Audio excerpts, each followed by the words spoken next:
It's my great pleasure to welcome every one of you joining us this afternoon for this exciting keynote by Giuseppe Martinico about populism in a comparative perspective. My name is Dorit Modazitsky, and I'm the coordinator of the Reconstitution program.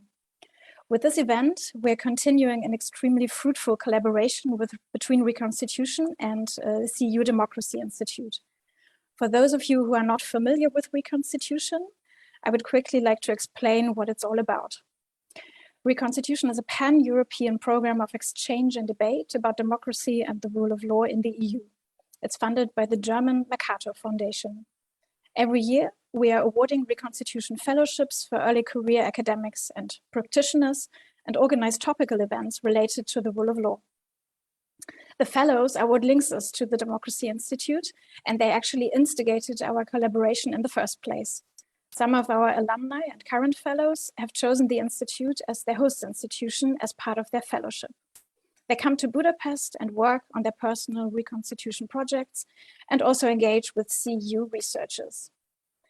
We have turned this into a more solid collaboration, which culminates today in a jointly organized fellows exchange meeting. The fellows debates will focus on EU values in everyday life, and Giuseppe Martinico's keynote is embedded in the context of this fellows meeting. It's the first of 3 public events that we co-organized in this context, also featuring a review of democracy. You can check out CEU's event page for more details on the other upcoming events this week. Unfortunately, COVID has spoiled our plans to meet in person this time, so instead of being in Budapest today with all the fellows, we will meet online. But we are all the more pleased to be able to open this event to you and to a wider audience. So we are looking forward to Giuseppe's keynote now, and I'd like to give the floor to Dimitri Kochanov, our moderator. Thank you. Hello, everybody. So welcome again. Now on behalf of the Democracy Institute here at CEU in Budapest, it's my delight to remind everybody that although CEU left, it kind of stayed. So Democracy Institute is still based in Budapest, and we are still the vigilant presence and vigilant engagement with the rule of law, de-democratization and redemocratization, as well as equality and a number of other topics that interest us. I'm the lead researcher in the rule of law working group, and in this capacity, as well as in my capacity in general as a professor of rule of law and public law in general, I would like to introduce Giuseppe Martinico, who is an old friend, and whose work has really nurtured my own understanding, as well as an understanding of a whole generation, I would say, public lawyers in Europe, of the core themes and core topics we're engaged with. So in fact, who is Giuseppe Martinico? Giuseppe Martinico doesn't need an introduction. He has been at Sant'Anna in Pisa already for a very long time, but before he has been Garcia Pelayo Fellow in Madrid. He spent time in Barcelona, he spent time in Montreal, at King's College, Geneva, plenty of other places, but most importantly, he has produced quite a unique and strong, forceful, solid body of work, which has been an inspiration for many years. And this keynote today, I hope, will draw on his most recent spectacular work with the key publishers and most renowned periodicals, as well as his long parcours of steady and thoughtful engagement with the core issues of public law today. So Giuseppe, the floor is yours. Thanks indeed for this kind of invitation, Dimitri and Dorit, and thanks to the CEU Democracy Institute and Reconstitution for these awards, for having me in general. I'm very glad to be with you, although virtually, and I look forward to meeting the CEU fellows after this lecture.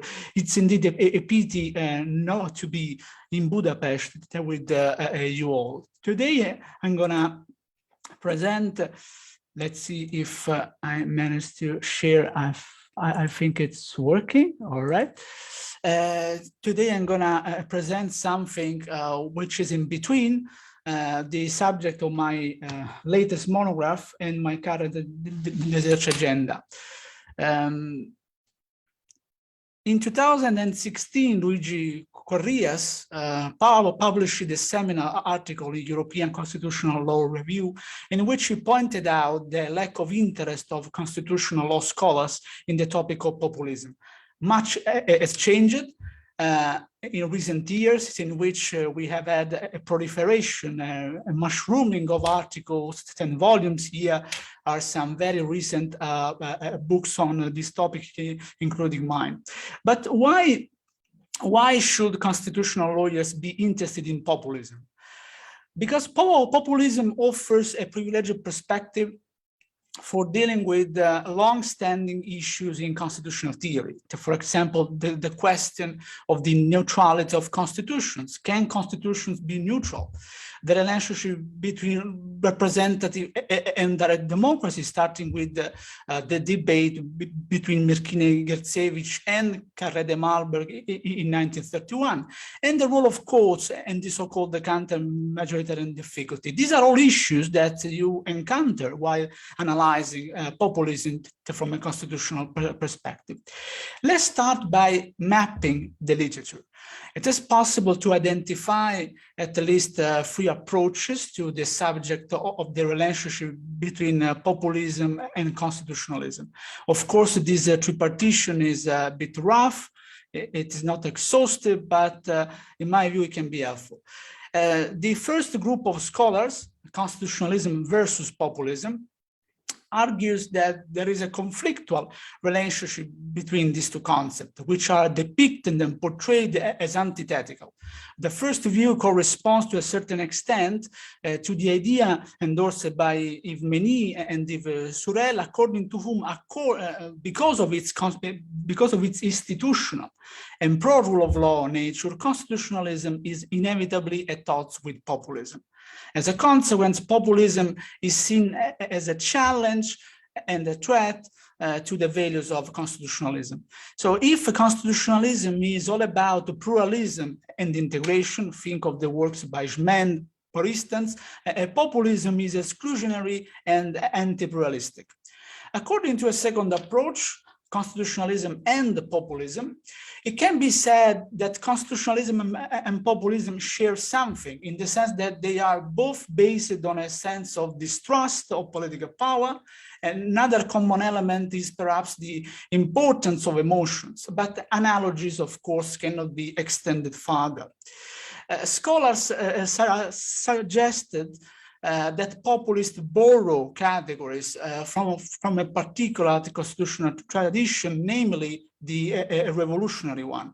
And these considerations inevitably make the relationship between populism and constitutionalism more difficult to read in antithetical terms. This view is close to mine, with a significant difference. According to Luigi Corrias, I'm quoting him, populism contains a largely implicit constitutional theory. In my opinion, instead, there is no populist constitutional theory at all. And that is why I prefer the term constitutional counter-narrative to describe the instrumental and cherry-picking approach to the constitution endorsed by populists. Finally, there is a third strand in the literature comprising those authors who write of a populist constitutionalism or of a constitutional populism. Blocher, for instance, denotes populist constitutionalism as the constitutional project of a liberal democracy. For Alterio, constitutional populism means the attempt made to constitutionalize some of the claims, especially in terms of direct or participatory democracy, made by populists in Latin America, which is, by the way, a very fascinating area from this point of view. While I understand the idea of these authors who wish to study populism not as a mere threat, but as a symptom of a broader crisis of democracy, I still tend to consider this formula as oxymoronic. In my view, indeed, accepting the analytical validity of a thing called the populist constitutionalism risks losing the normative dimension of constitutionalism as such. Very recently, in their latest book, Bugarich and Tashnet seem to argue that some forms of populism are compatible with constitutionalism. I'm not sure about that. I think that very much depends on what we mean by constitutionalism. In their book, they start by recalling a thin version of constitutionalism, while in my research, I've been focusing on post-totalitarian constitutionalism. After having, let's say, after having mapped, recalled the relevant literature, I can introduce now my research perspective. I'm interested in how populists in power use categories of constitutional theory and the instruments of constitutional law. The populist approach to constitutional categories can be described in light of two strategies used by populists, in my view, namely mimetism and parasitism. Parasitism is not a new concept in the field of studies on populism. Arditi, Urbinati, more recently, also a CU fellow, Theo Fournier, used this analogy to describe how populism can affect the equilibria of constitutional democracy. Mimetism here describes how populist leaders endeavor to present themselves as consistent and compatible with the language of constitutionalism. In other words, it refers to how they hide behind the words of the Constitution in order to delegitimize their claims. I'm going to give you an example of mimetism in order to clarify this point. And my example is offered by a speech delivered by the, at that time, Italian Prime Minister Giuseppe Conte at the United Nations in 2018, during his first government, which was based on the coalition between Lega and Cinque Stelle. On that occasion, he said, then I'm quoting him, "When some accuse us of sovereignism and populism, I always enjoy pointing out that Article 1 of the Italian Constitution cites sovereignty in the people. And it is precisely through that provision that I interpret the concept of sovereignty and the exercise of sovereignty by the people." Now, in my view here, one can see the attempt to find a reading consistent with the text of the Italian Constitution by stretching at the same time some of its key concepts, and most importantly, exercising a sort of cherry-picking approach to the Constitution. Indeed, we're referring to Article 1 of the Italian Constitution. Populists tend to mention only a part of the relevant provision, the part recognizing the principle of popular sovereignty, in order to find confirmation of their majoritarian approach. And in order to reinforce the false dichotomy, they are very good at creating false dichotomies, by the way, that between themselves, the people voted by the people, and the others. In so doing, they don't refer to the question of constitutional limits, to the chains of constitutionalism, so to say. Indeed, this is the wording of Article 1 of the Italian Constitution. Populists tactically omit that the same Article 1 of the Italian Constitution clarifies that popular sovereignty should be understood as limited by the Constitution itself.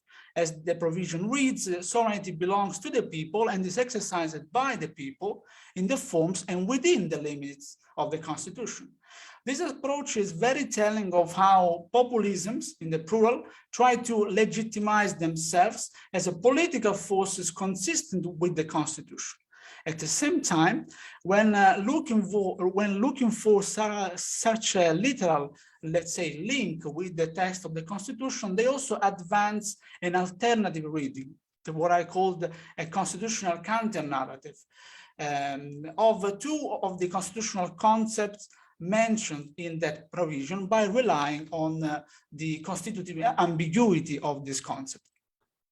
Another example of mimetism is of course, a famous speech given by Orban in which the democracy is emptied of its liberal component. And this brings us back to parasitism, the other strategy employed by populists.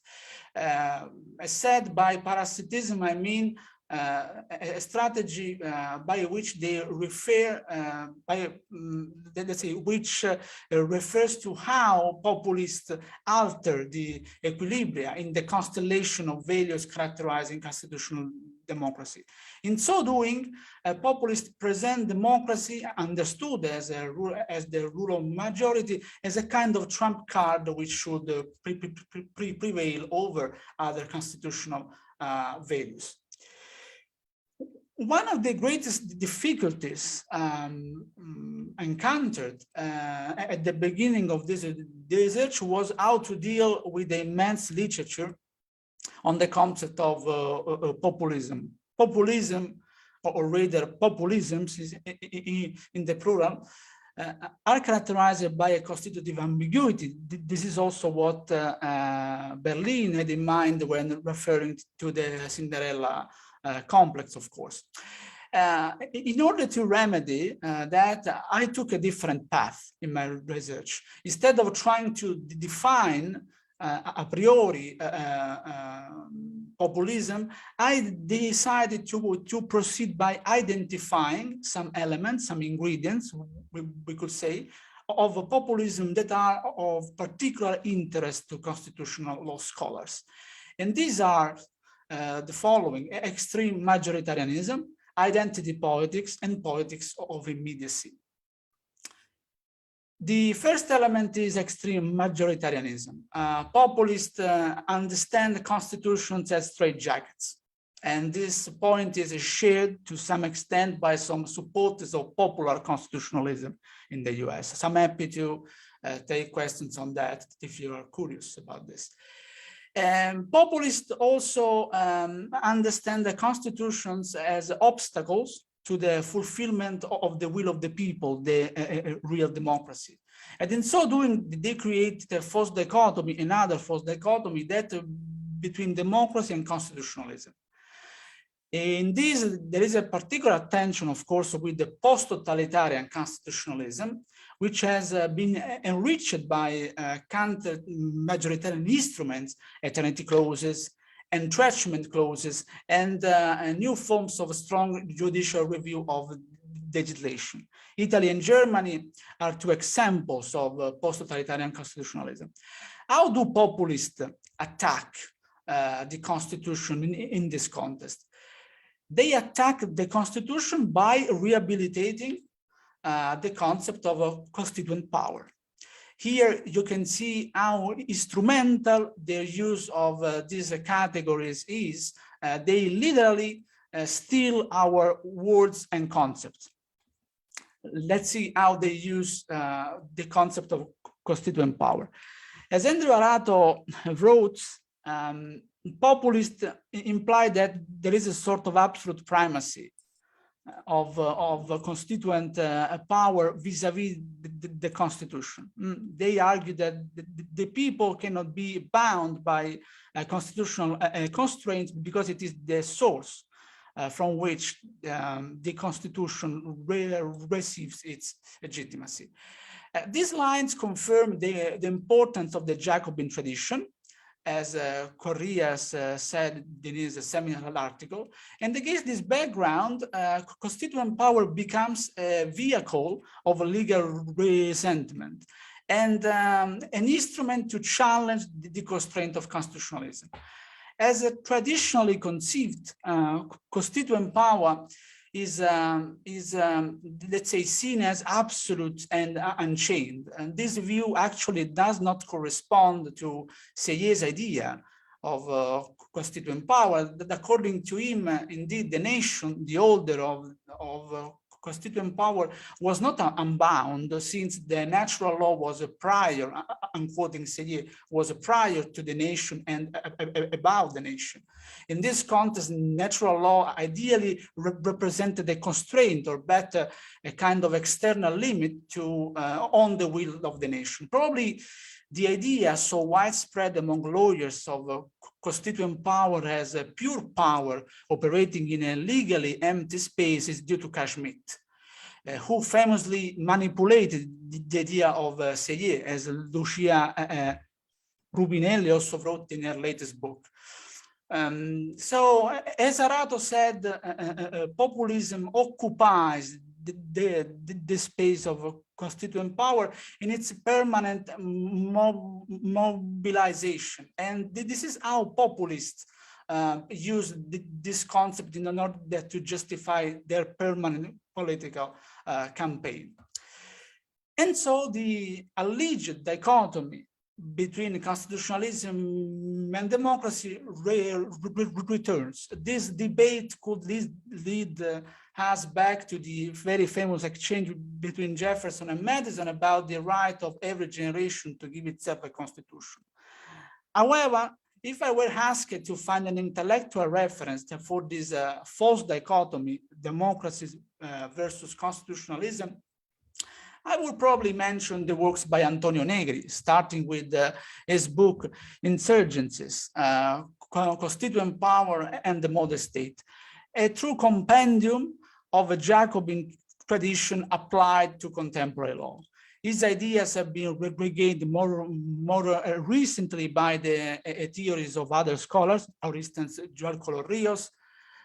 Indeed, for populists, the only acceptable form of constitutionalism is a weak version of it. In other words, a type of constitutionalism which opens up to the claims of a sort of permanent constituent power. However, this concept does not correspond to what we have in mind when referring to post-totalitarian constitutionalism, of course, which is not weak at all. My second element is identity politics. And here the reductionist attitude of populism, which tends to depict all those who cannot be traced back to the majority as the others, is once again evident. This is also what Jan Werner Müller argues in his book about the Schmittian flavor of populism. I used a term, reductionism, which belongs to the field of complexity studies, exactly because democracy is a complex phenomenon.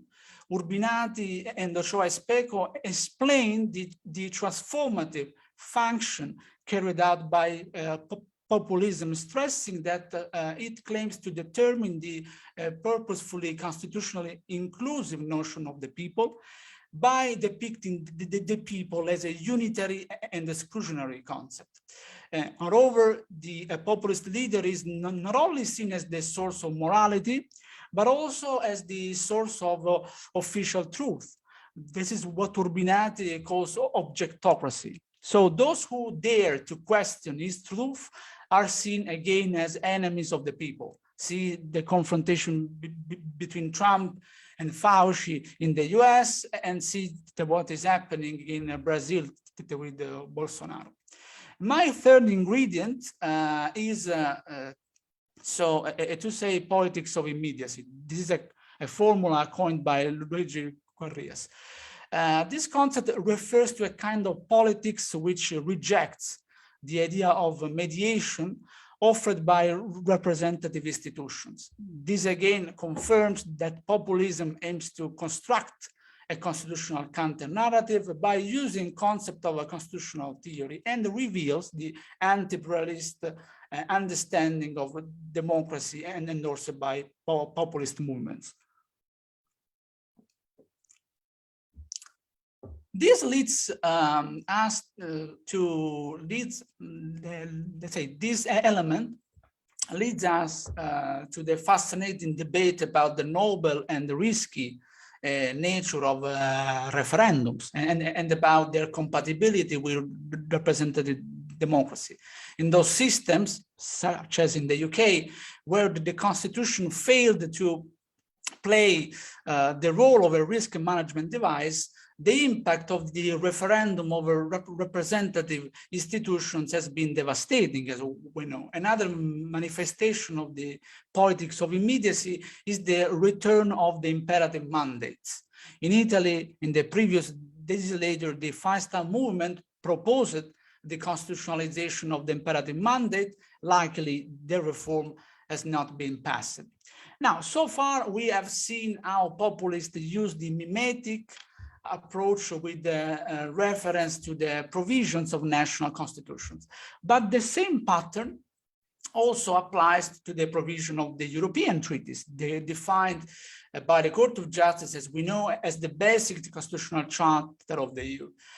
This case, probably you are all familiar with this decision of the Hungarian Constitutional Court, is a perfect example of how mimetism and parasitism have been deployed to justify a claim which is clearly against the very essence of the EU treaties.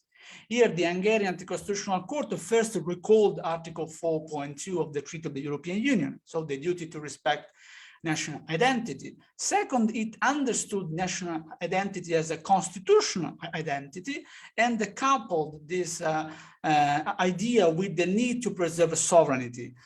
Sovereignty is a term which is not used in Article 4 of the Treaty of the European Union. Third, the Hungarian Constitutional Court read the concept of constitutional identity in light of some provisions of its own constitution, thus offering an alternative reading of the same formula. In so doing, the Hungarian Constitutional Court completely disregarded the fact that in Article 4, national identity must be read in system and in conjunction, I would say, with the concept of sincere cooperation, stemming from its paragraph 3. In other words, the alternative reading or the constitutional counter-narrative offered by the Hungarian Constitutional Court is in evident conflict with the meaning of Article 4 and with other crucial norms of the treaties. Article 2 of the Treaty of the European Union, the values, Article 6, the principle protecting fundamental rights. This example, once again, shows how instrumental and cherry-picking the populist understanding of the relevant EU law provision is. And in this way, we have an alteration of the relationship between two principles that are constitutionalized by the treaty: sincere cooperation and national identity, which is understood as sovereignty. This interpretation given by the Hungarian Constitutional Court is obviously unacceptable, as it is based on a mimetic interpretation and produces parasitism. But how can we debunk this constitutional counter-narrative produced by populists? A powerful list of counter-arguments, in my view, can be found in the reference of the Canadian Supreme Court regarding secession of Quebec. It is not a coincidence. In my view, indeed, some contemporary secessionist movements use populist arguments. Think of the importance of identity politics. Think of the emphasis of the referendum. Think of what Quim Torra, former president of the government of Catalonia, said about the prevalence of democracy over the rule of law. In a nutshell, it is possible to sum up the anti-populist potential of the Canadian reference in 4 points: its understanding of democracy, its view on the relationship between democracy and other constitutional values, the contextualization of the referendum, which cannot be treated as the automatic source of truth, and the way in which it framed the relationship between constitutionalism and democracy. For instance, this passage is very powerful and confirms a complex vision of democracy, according to which it cannot be used as a trump card. Democracy is indeed, for the Canadian Supreme Court, a star in a broader constellation of constitutional goods. But why are constitutional lawyers, let's say, so skeptical about the majority principle? And after all, it is a pillar of the democracy, because a majority is not an easy concept derived from a mere mathematical operation. It is a political concept. It is a political construction. The majority is an artificial entity which can be constructed through political and legal decisions. For instance, by excluding or including particular groups of people in the right to vote. And that is why the procedural caveats are so important, since they contribute towards ensuring the preservation of that core of untouchable values that is up to constitutionalism to defend. Evidence of the artificial, let's say, nature of majority can be found in comparative law. Both the Clarity Act in Canada and the Schedule 1 of the Good Friday Agreement give political actors an important role in detecting the existing majorities.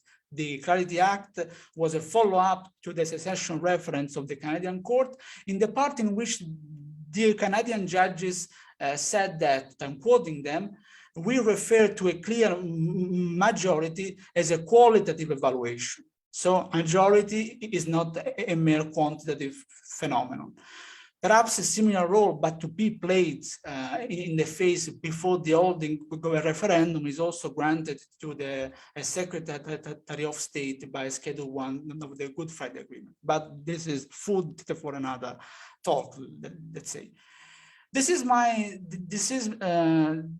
one of my last slides.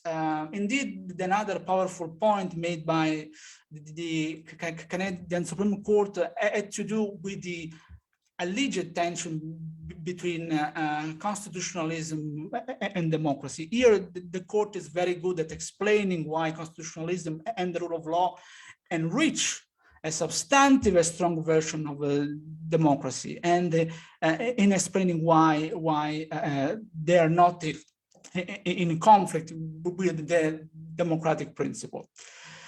This is my last slide. What should we do? The fact that, in my opinion, populism and post-totalitarian constitutionalism are incompatible does not imply denying the possibility of using some of the proposal put forward by populists, provided that we manage to filter these proposals, making them compatible with the untouchable core of post-totalitarian constitutionalism. In this sense, in my book, I made a distinction between populism as such, or structural populism, and populist claims that could be pushed forward either by either populist or non-populist forces. This distinction is the outcome of a contamination, if you want, of the political language, a contamination which has induced even non-populist forces to sometimes make populist arguments in order to compete with the populist movements. And this is, of course, a negative consequence of this new wave of populism. But how should we, so to say, filter out populist claims? I give you some examples. The first example has to do with techno-populism. Techno-populists have a point when they insist on the potential of the internet for democracy, for the democracy of tomorrow in particular.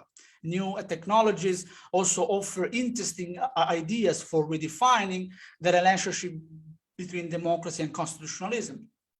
In Italy, during the pandemic, the parliament has been really marginal because its members are not allowed to vote remotely.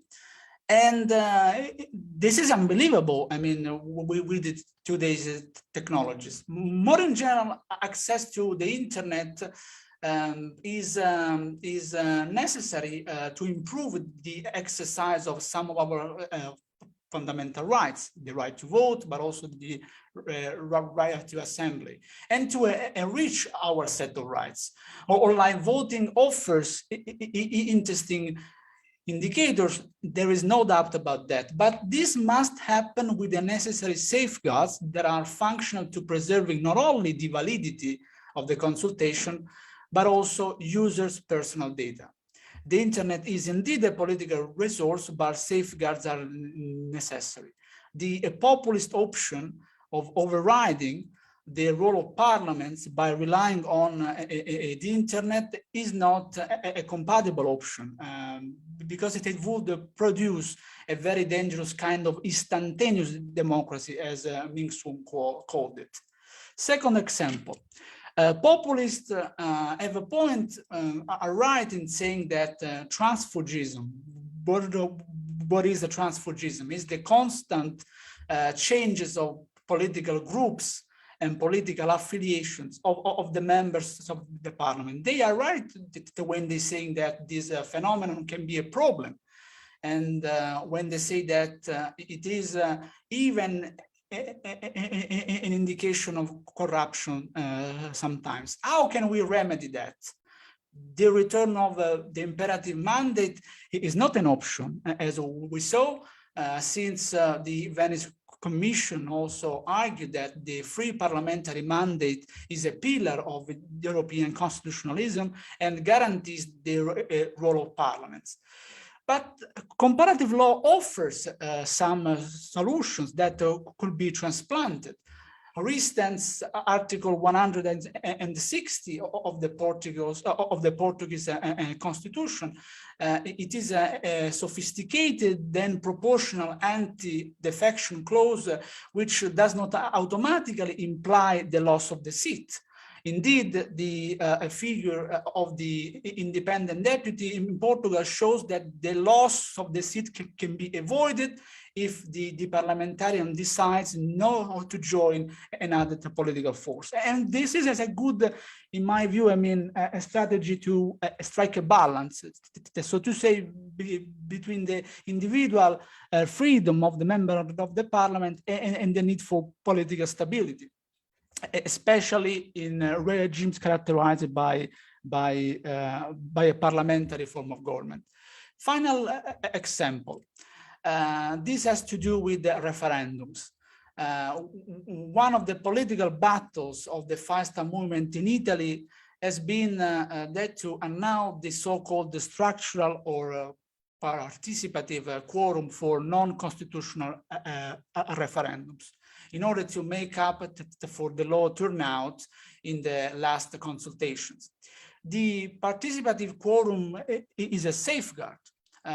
We cannot renounce it, as it is necessary to impede a large majority of voters from repealing a law passed by a broad majority in parliament. So if eliminating the participative quorum does not make any sense, we could, however, reflect instead on the possibility of lowering such a participative quorum. Participation, after all, if coupled with deliberation, is a key to overcoming passivity, especially the passivity of citizens. And instead of giving the people the illusion of making decisions for themselves by replacing representative institutions, we should channel criticism, transforming, as Alberto Talemano said, mounting distrust into an active democratic virtue. This will create pressure on elected representatives, contributing to critical discussion and fostering a sense of belonging. Thank you very much for your attention. Thank you, Giuseppe.